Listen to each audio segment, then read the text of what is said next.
બીક નહીં લાગે ને? મોટું જંગલ હતું. જંગલમાં ઘણા બધા પ્રાણીઓ પક્ષીઓ રહેતા હતા. કોયલ રહેતી હતી, મોરલો પણ બોલતો હતો, ઘણા બધા પક્ષીઓ સુકા પાંદડાઓનો અવાજ આવતો હતો. એટલામાં કોણ આવ્યું? વાઘ આવ્યો.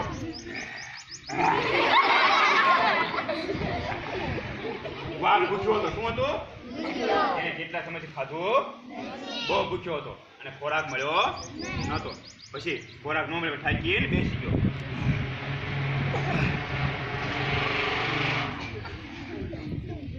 પણ ઊંઘ આવે? ભૂખ્યા ભૂખ્યા ઊંઘ આવે? ભૂખ્યા ભૂખ્યા ઊંઘ આવતી નથી. બે ગયો. પણ ત્યાં ઝાડવા માટે એક વાંદરા ભરી હતા. કોણ હતું તું?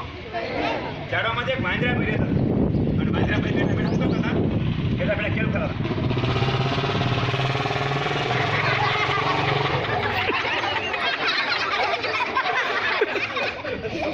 કેવું ખાય સાહેબ હેઠે નાખી અને જોયું.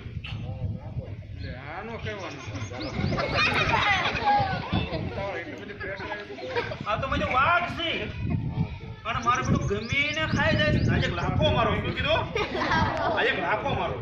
ત્યાં વડ ને ડાળી પકડી આમ કરી આમ ફડાક એક લાખો મારી ક્યાં ચડી ગયો? બીજા ઝાડોમાંથી. અને વાઘ છે ક્યાં લાખો માર્યો? લાખો કને માર્યો? ક્યાં માર્યો?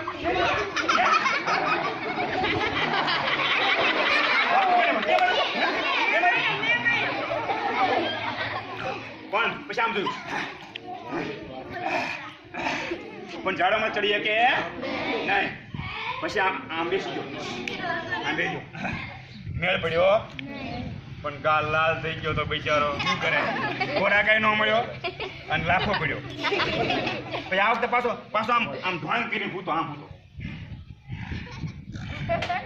એમ બરોબર હોઈ ગયો. ત્યાં ઝાડોમાંથી જે વાંદરા ભાઈ હતો ને એ કે હું મારા ઘેરે પાછો વીયો જાઉં. ક્યાં વહી જાઉં? આ ઝાડની ડાળ પકડીને પાછો કે બીજો લાલ લાલ કીધો. આમ કે આમ ડાળ પકડીને ફડાક લાખ મારો ગયો ને ઓલો વાઘ લાગતો દે એને પકડી દીધી. આ છોડી દે